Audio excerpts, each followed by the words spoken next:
Shalom. Baik, hari-hari ini semua gereja Tuhan pasti berbicara mengenai masalah persoalan hidup, saudara-saudara sekalian. Apalagi ada statement besar dari seorang presiden kita bahwa tahun 2023 adalah satu tahun yang dimana dikatakan itu gelap, saudara-saudara sekalian. Sebab itu saya mau berbicara mengenai orang percaya dalam menghadapi badai hidup, saudara-saudara sekalian. Nah, dalam dunia ini, Bapak Ibu, saudara-saudara, setiap orang pasti pernah mengalami persoalan. Amin, saudara. Semua kita, tanpa terkecuali, pasti menghadapi apa yang namanya masalah, yang kita kenal dengan nama badai hidup.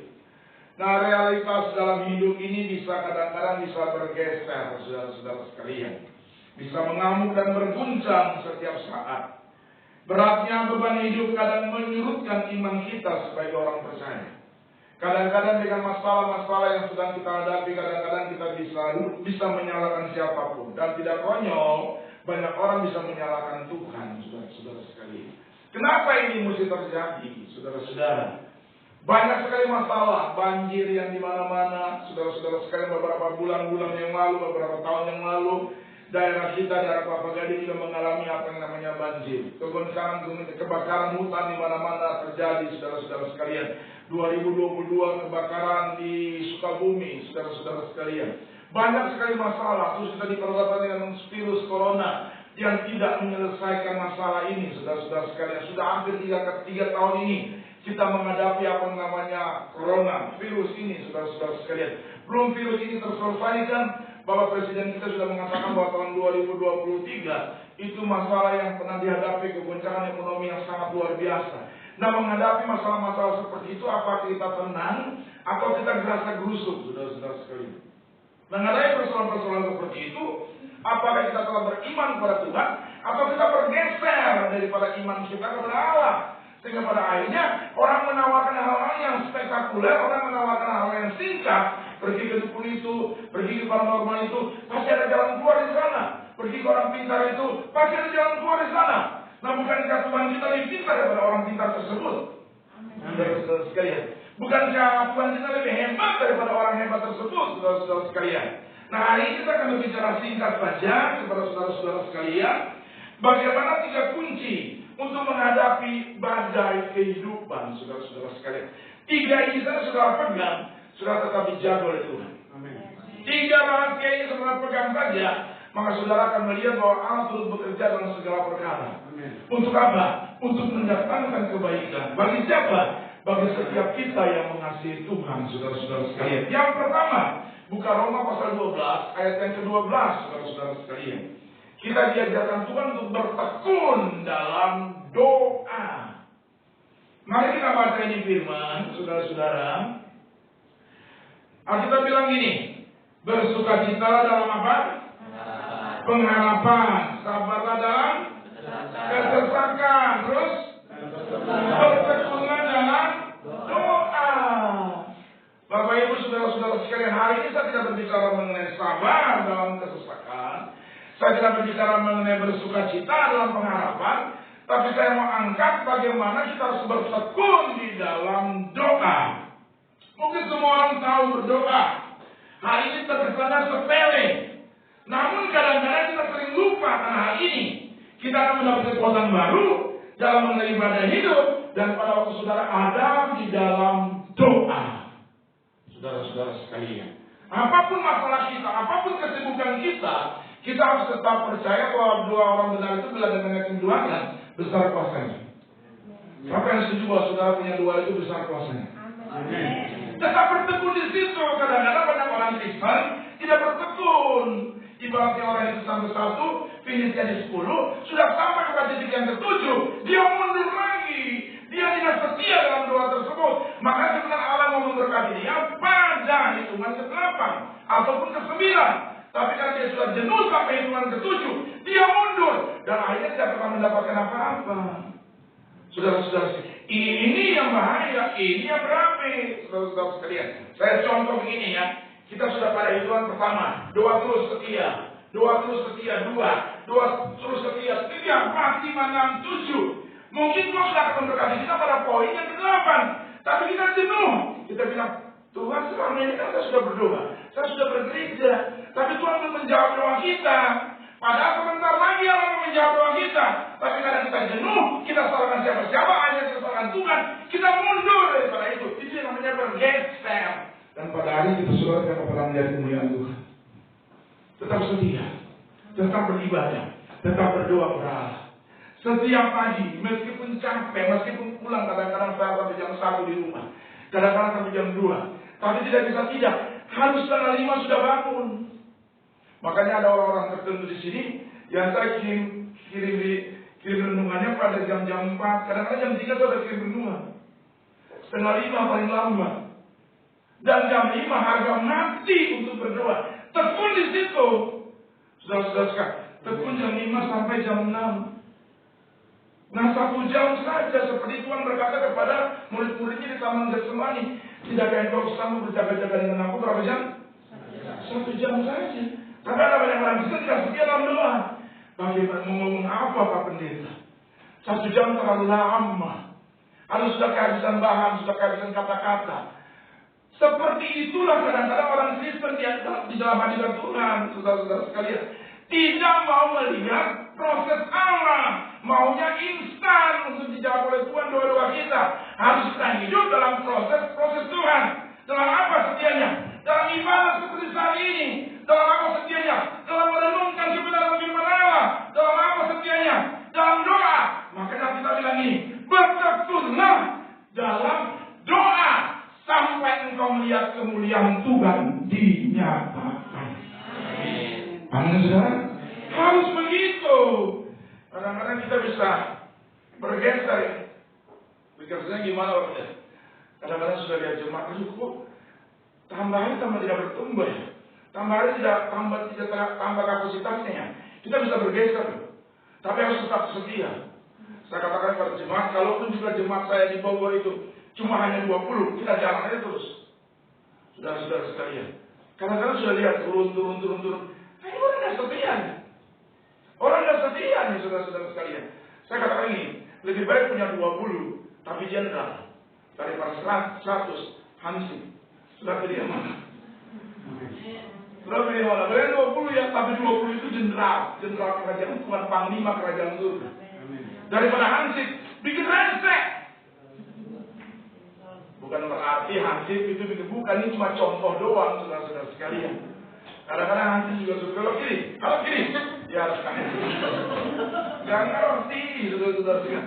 Tapi kalau jenderal, wah pasti dia hebat. Makanya bertekun, setia di situ. Setia di situ dalam doa. Saya belum dijawab Pak. Setia terus. Makanya kita bilang gini, bertekunlah dalam doa. Setia di dalam doa sampai Tuhan nyatakan kemuliaannya. Makanya saya kasih tahu kepada saudara, beberapa minggu yang lalu saya bilang, COVID ini kan baru berapa bulan? Berapa tahun ini? 2 tahun lebih ya. 2 tahun lebih ya. Bulan Maret depan 3 tahun ya. Nah, saudara terus setia enggak? Amin. Amin. Amin saudara. Amin. Tapi kalau COVID jalan 4 tahun masih setia? Amin. Ini saya ragu nih amin saudara. Kalau seandainya Tuhan izinkan ini COVID sampai 10 tahun gimana? Puji Tuhan. Kita tiap hari pakai masker juga nggak apa-apa saudara-saudara sekalian. Saudara-saudara sekalian. Tetap tekun, tetap nantikan Tuhan pasti bekerja buat saudara-saudara sekalian. Gereja ini karena setia dalam doa, makanya banyak sekali kegiatan doa terus. Di gereja saya juga kadang-kadang juga, doa terus ya, saya belum ya. Doa terus. Kita sedang berdoa pembangunan gedung gereja kita. Doa untuk si ibu itu yang janji. Ya udah, doanya terus. Dia belum ada tanda-tanda. Doanya terus buat dia, karena dia janji. Ada banyak orang kalau janji, waduh. Saudara sekalian, jangan banyak orang janji saya kalau saya khotbah pada gereja. Saya janji buat Bapak. Nanti kalau proyek saya ini selesai, pasti saya kasih mobil buat Bapak. Sampai detik ini nggak kasih. Itu janji manusia, saudara-saudara sekalian. Saya pernah punya pengalaman, ada adik rohani saya yang punya rumah di daerah Pulau Mas. Itu rumah kalau dijual katanya sekitar 6-7 M, saudara-saudara sekalian. Itu dia bilang kepada saya gini, Kak, tolong dong bantu doa. Kak, tolong dong bantu doa. Betul Kak? Buat beli rumah. Buat rumah ini biar laku dijual. Oke, kita doakan. Saya doa, kadang-kadang bangku puasa. Terus kadang-kadang sudah beberapa bulan kita doa, saya katakan pada dia, tekun dalam doa. Sudah telepon saya, Pak, Kak ini ada kayak bunyi-bunyi nggak enak nih. Ada bunyi-bunyi semacam terganggu dari kosa-kosa kegelapan kan di rumah ini, sehingga orang tidak mau beli. Oke, saya datang, saya pakai minyak urapan. Kita urapi dalam nama Tuhan Yesus, katanya tidak ada lagi, udah pergi dia, kabur. Terus kita 3 bulan, 4 bulan kemudian, saya bilang, wah ini kok nggak telepon-teleponnya. Anak-anak ini nggak telepon-teleponnya. Waduh. Saya curiga dong saudara-saudara sekalian. Saya telepon, dia nggak angkat, saudara-saudara sekalian. Padahal kalau 767M, itu per bulannya berapa duit? Waduh. Kalau 6M aja, udah masuk 6M yang 5M aja. Lumayan untuk gereja. 500 juta, weh. Betul ya? 500 juta. Dia janji loh, bukan buat saya, buat Tuhan. Ya udah, saudara-saudara sekalian, saya iseng makan. BBKTO yang di Peramangun, saya makan sama istri. Terus saya bilang, sayang kita di situ, kita lihat tuh, kita doakan aja. Karena berapa kali saya doakan terus, saya doakan terus. Nah pada waktu doakan yang terakhir, itu tulisnya gini, dijual. Saudara-saudara sekalian, waktu saya datang terakhir, saya kaget betul. Sudah bukan dijual lagi, tapi terjual. Waduh, saudara, masa kita hati gak sih? Sakit lah, namanya dijanjikan begitu kan saudara-saudara sekalian. Tapi Tuhan ajarkan saya tenang saja, ampuni dia karena dia tidak tahu apa yang dia janjikan. Saudara-saudara sekalian, saya telepon dari angkat. Telepon saya waktu itu ada 3, saudara-saudara sekalian. Tapi nomor 1 dia nggak tahu. Saya telepon pakai nomor biasa. Kok nggak angkat? Saya telepon pakai nomor yang kedua. Kok nggak angkat ya? Supaya dia jangan curiga, tunggu sebentar. Sekitar 10 menit lagi kita telepon pakai nomor yang rahasia. Saya telepon, terus dia bilang gini, halo. Langsung saya ngoceh aja. Kita orang Ambon, orang Batak, orang Nado, udah kalau dinyanyikan gitu rasanya. Saudara-saudara sekalian, aja saya langsung ngomong, lu pengen nyebut gue lu. Padahal seakan-akan saya mau ngomong tuh janji itu bohong banget. Tapi katanya nggak akan gitu aman. Terus janji enggak, gue gini, nggak usah. Saya cuma bilang gini, kamu janji bukan buat saya ya, kamu janji untuk Tuhan. Saudara, apa yang terjadi? Keadaannya sekarang makin parah, melimpah, nggak punya rumah dan segala macam. Kalau janji buat Tuhan, dia hati-hati loh saudara. Kalau janji buat Tuhan, nasar untuk Tuhan keras hati-hati, harus digenapi. Makanya jangan coba-coba janji buat saya ya saudara. Bisa bahaya. Makanya tekun saja, saya doakan terus. Tanpa sepengetahuan saya sudah laku itu. Sudah laku. Tapi dia nggak memberitakan saya, ya sudah, tidak apa. Saudara-saudara sekalian, saya mau ajarkan kepada saudara ini, tekun saja dalam doa, pasti Tuhan akan nyatakan kemuliaan. Masalah apapun yang saudara hadapi. Suatu 2023 ini tidak ada orang yang tahu. Itu prediksi manusia, Pak Jokowi kan juga masih manusia. Tapi kita hargai dia presiden kita, tapi dia sedikit banyak dia tahu. Tapi saya kasih tahu, itu masih 50-50. Keputusan terakhir bukan ada pada tangan presiden, tapi keputusan terakhir ada pada tangan Tuhan kita Yesus Kristus. Nah saya percaya kalau satu pun dalam doa, waduh, pasti Tuhan jaga saudara-saudara sekalian. Tuhan berkati saudara-saudara sekalian. Tapi gimana nggak usah gimana, tenang saja. Tenang saja. Saudara-saudara sekalian, tenang, kasih Tuhan tolong. Pasal jodohnya saya jodoh saya ada saudara saya udah 35 tahun nih, tenang. Saya perempuan, tenang. Doa, tenang. Pasti Tuhan akan nyatakan kemuliaan. Amin. Saudara, tepuk tangan yang meriah itu. Yang kedua, saudara tetap tenang dan percaya kepada Tuhan. Tetap yakin saja, tetap percaya saja kepada Tuhan, saudara-saudara sekalian. Mari kita buka di dalam Yesaya pasal 30 ayat yang ke-15. Yesaya pasal 30 ayat yang ke-15. Ini sebentar. Oke, kita baca sama-sama 34. Sebab beginilah firman Tuhan Allah yang Maha Kudus, Allah Israel, dengan bertobat dan tinggal diam, kamu akan diselamatkan dalam tinggal tenang dan percaya karena tak kekuatanmu. Tetapi kamu tidak melaksanakan itu. Kamu tidak mau bertobat. Kamu tidak mau berperkara dengan Tuhan. Makanya kamu berasa kusuk. Kamu tidak tenang, ada bahaya. Harus tenang saja. Pada di Galilea, Tiberia, saudara-saudara sekalian. Yesus sedang tertidur, murid-muridnya merasa gelusuk. Iya kan, pada waktu di tengah badai tersebut kan, dia keluarkan air, masuk lagi, keluarkan air, masuk lagi, keluarkan air, masuk lagi. Yesus tenang aja tidur, bahkan Alkitab mungkin berkata, mungkin kalau saya translitnya, mungkin Tuhan juga ngorok loh. Tapi murid-muridnya bingung. Makanya kita bilang gini, dengan bertobat dan tinggal diam, kamu diselamatkan. Tinggal diam bertobat saja, kamu pasti diselamatkan. Berbuat dosa, kamu tidak melihat kemuliaan Tuhan. Kamu tenang aja, Yesus dan teman-temannya keluar, air masuk lagi, keluar air masuk lagi. Gurunya sedang tidur. Makanya Tuhan berkata sekarang gini, kamu jangan pakai kekuatanmu, pakai kekuatan Tuhan. Bangunkan dia untuk menyelesaikan badai tersebut. Nah, persoalan ini kita dengan kekuatan kita kan, dengan kekuatan kita pakai persoalan, kita mengenai masalah pakai kekuatan kita. Ada lagi salah, kita bisa salah, kita S2, kita S3, kita pasti bisa. S3 juga banyak yang nganggur, bisa ini belum dapat pekerjaan sudah. S2 masih nganggur banyak, saudara-saudara sekalian. Masih banyak. Tapi pada waktu mereka tahu bahwa mereka dengan kekuatan mereka sadar gagal, mereka bangun Yesus. Dan Petrus, dia berkata ini, Guru, tidak peduli kalau kami binasa. Tidak peduli kalau kami binasa, makanya Guru bangun. Tuhan mau berkata gini, coba aja dengan kekuatan kamu bisa enggak? Nggak bisa. Apalagi mengenai pada ini. Aduh, virus ini dengan kekuatan Tuhan. Yang mendengarkan program ini dalam online Islam, saya tahu ya, sudah tidak bisa mengandalkan kekuatan manusia. Sudah yang di sini, tidak bisa mengandalkan kekuatan manusia. Tidak bisa. Sudah harus mengandalkan Tuhan dalam hidup saudara. Percaya kepada Tuhan. Tuhan tidak pernah mengecewakan saudara.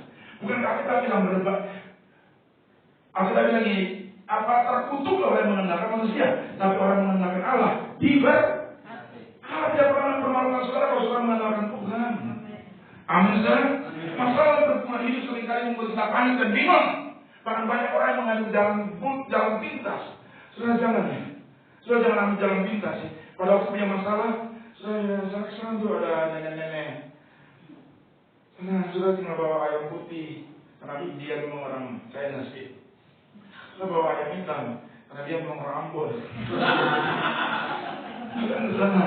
Nanti disembur-sembur dikit pasti ada solusinya. Nggak usah. Disembur-sembur bau karena itu orang juga cara nusuk gigi sudah sekali. Saya pada waktu sudah datang kepada Tuhan, andalkan Tuhan yang berkata mari kepadaku. Semua yang putus dan berbangga, aku memberikan berbangga. Pasti Tuhan beri. Amin sudah. Pasti makanya tetap tenang. Dan apa? Percaya kepada Tuhan. Tuhan pasti menolong saudara. Istri berkata kepada suami, Pak, aduh gimana ya Pak Jokowi bilangnya ini parah nih Pak. Saya juga bisa khawatir loh saudara. Saya juga bisa khawatir. Bisa. Apalagi nanti kalau saya punya, apalagi nanti kalau seandainya handphone saya tidak berbunyi-bunyi lagi. Apalagi nanti kalau Ibu Nurul nggak bekerja lagi. Bisa khawatir loh saudara. Tapi saya kan ya bersyukur ya, saya punya rekan-rekan baik banget di sini loh saudara. Saya punya teman Pak Pran, saya punya teman Ibu Novipa, Ibu apa ya? Saya bagus ya, kalau Ibu udah tipis loh. Saya teman Ibu Esther, mereka baik sekali, saudara sekalian, baik banget saya. Saya merasakan itu, bahkan saya merasa saya jadi pendeta di sini juga, saya lagi Ibu sama Ibu Vera. Maka sebulan saya khotbah di sini loh. Soalnya kenapa? Makanya kalau saya nggak punya hubungan baik dengan Tuhan, saya sudah bosan dengan khotbah saya kali. Tapi saya harus rambut terus, harus punya jam 2 yang baik supaya saudara-saudara tetap berkati terus. Meskipun kadang-kadang saudara-saudara sekalian, saya harus bolak-balik. Dari sini saya harus khotbah, habis saya lari ke Bogor. Hari ini saya khotbah di Bogor juga. Maka tadi Ibu Novi mengatakan, ini langsung khotbah, Pak pulang ya. Udah saya deg-degan kok, tuanya lama banget. Maka saudara-saudara sekalian ya, sudah lihat di jalan tol itu ya, aduh, itu yang tunggu setiap hari Minggu, itu pasti pendeta. Pasti pendeta, kejar ayam. Dari sini saya pasti lari itu sudah. Nah, KM saya itu kalau saya hari Minggu doang, bisa 140, 130, begitu terus. Saya mereka kalang kabut. Mereka bilang ke kota saya cuma 110 per kilometer. Kamu 140. Resikonya kamu setiap mereka. Ayo hidup tenang. percaya kepada Tuhan. Amin. Saudara percaya kepada Tuhan, pasti Tuhan tolong saudara. Pasti Tuhan jaga saudara. Jadi Oneso tidak akan pernah tutup karena Tuhan terus terjadi. Saya punya gereja sudah 16 tahun, saudara-saudara sekalian. Saya agak pesimis sedikit, saudara-saudara sekalian. Tapi saya yakin betul Tuhan pasti menjaga. Satu lagi ya, saudara sekalian, coba kata sedikit satu lagi. Roma 8 ayat 35, coba baca sebentar. Iman, pengharapan dan kasih. Setelah itu kita masuk perjamuan kudus dan kita berdoa. Miliki ini, iman, pengharapan dan kasih. Siapakah yang akan memisahkan kita dari kasih Kristus? Penindasan tidak, kesesakan tidak, penganiayaan tidak, kecelakaan apalagi ketelanjangan tidak, bahaya atau pedang tidak. Ayat yang ke-37 itu sebentar. Nah ini dia 37, 8 tidak. Tetapi dalam semuanya itu kita lebih daripada orang-orang yang menang oleh Dia yang telah mengasihi kita. Amin saudara. Berganti, walaupun badai sini berganti, kita tidak boleh hilang iman, pengharapan dan kasih. Kita sadar betul bahwa Tuhan pasti menjaga kita.